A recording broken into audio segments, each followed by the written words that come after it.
Bonjour à toutes et à tous, bienvenue sur Grand Lille TV, en notre compagnie pour une nouvelle édition du journal de la rédaction ce jeudi 14 novembre.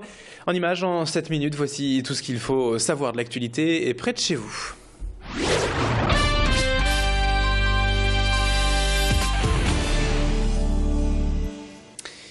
Et l'actualité à la une, c'est tout d'abord cette journée d'action contre la réforme des rythmes scolaires. Partout en France et dans la région, aussi à Lille, les syndicats d'enseignants appellent à la grève et aux manifestations.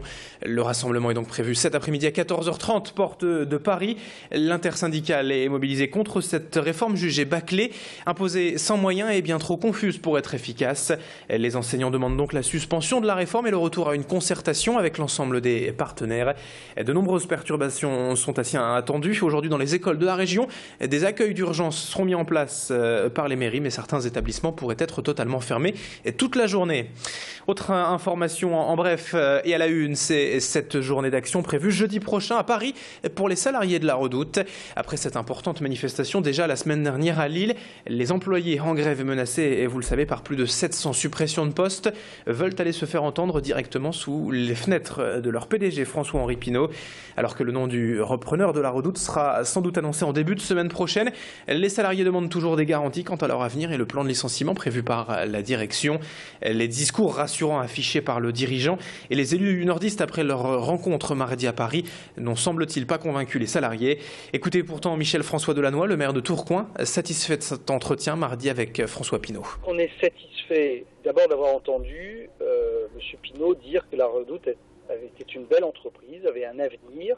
Nous lui avons dit que si c'était aussi belle qu'il le pense et avec un tel avenir, ça aurait été mieux qu'il la modernise à temps. Et ça, malheureusement, c'est derrière nous. Satisfait d'entendre M. Pinault prendre des engagements pour accompagner la modernisation, notamment en investissement, mais aussi pour l'exploitation de l'entreprise. Autre information et autre image à la une ce jeudi, le projet urbain de Lille 3000 a été présenté hier soir aux Lillois lors d'une réunion publique. Les élus de la communauté urbaine et de la région étaient rassemblés à la gare Saint-Sauveur pour détailler ce grand projet urbain à l'étude depuis maintenant 2 ans et qui devrait se concrétiser d'ici 10 ou 15 ans. L'objectif est de faire de Lille un véritable quartier vivant, humain et agréable à vivre et non plus un simple lieu de transit et de commerce entre les deux gares. Il s'agit tout de même du 3e quartier d'affaires français et tout sera donc repensé d'ici quelques années. Le projet prévoit ainsi des réaménagements de rues, de parcs, mais aussi l'installation d'hôtels, de restaurants, de terrasses pour animer les rues, sans oublier la construction de logements, de bureaux et d'un pôle culturel. Explication avec l'architecte en charge du projet et qui nous parle par exemple de l'avenue Willy Brandt, juste à côté du tri postal. Elle est au micro d'Idil Gunaï. La nuit, on n'a plus de fonctions liées aux gares et donc on peut peut-être fermer ce lieu, travailler sur le mobilier urbain et d'en faire un lieu festif, un espace de dance floor où on pourrait imaginer donc que les gens qui sortent du tri postal, qui sortent de l'aéronef, puissent aussi retrouver des espaces qu'on appelle les food trucks, donc ces espaces de camions qui véhiculent à la fois de l'alimentation ou des boissons pour faire un lieu un peu festif qui devient un lien entre la ville historique et aussi le casino et le Zénith. Allez, dans le reste de cette édition, à présent, on passe à toute autre chose et on pense déjà un peu à Noël. En tout cas, les brasseurs de la région, eux, ne manquent plus cette tradition désormais. Hier soir, Idil Gunaï est allé suivre le 28e lancement des bières de Noël dans le Vieux-Lille. Cette bière de Noël, c'est l'occasion pour les brasseurs du Nord de développer leurs produits, de faire une belle opération marketing, mais aussi une manière d'exposer leur savoir-faire issu, pour certains, d'un héritage familial. Dans le Nord-Pas-de-Calais, on compte 35 entreprises brassicoles pour une production annuelle d'environ 5 millions d'hectolitres, soit tout de même près de 30% de la production nationale. Et pour vous, nous avons testé les bières de Noël hier en avant-première, à consommer bien sûr avec modération, une vraie tradition pour les brasseurs. Très attaché à cette bière de Noël puisque c'est à partir d'une bière de Noël en 78 qu'ensuite on a créé la bière du ch'ti.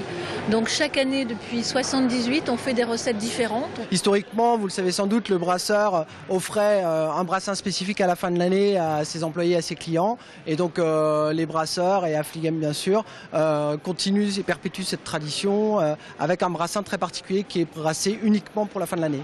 On est vraiment la région où Cet aspect festif est toujours d'actualité et chaque année on a forcément un renouvellement des commandes auprès de nos consommateurs et donc c'est vraiment une réelle tradition dans notre région.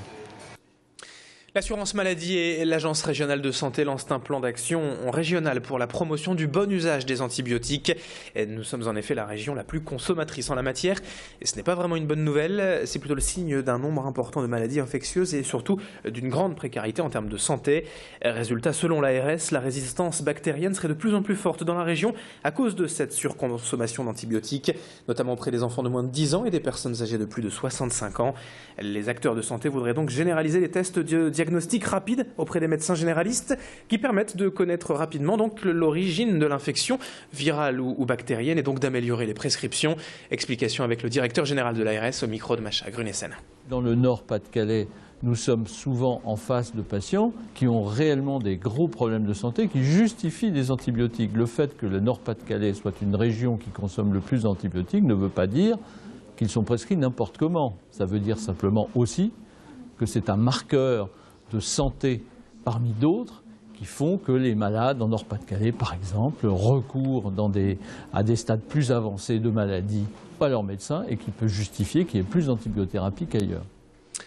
Fin de ce journal, merci à vous de l'avoir suivi, merci de votre fidélité. Dans un instant, à suivre la météo et l'infotrafic.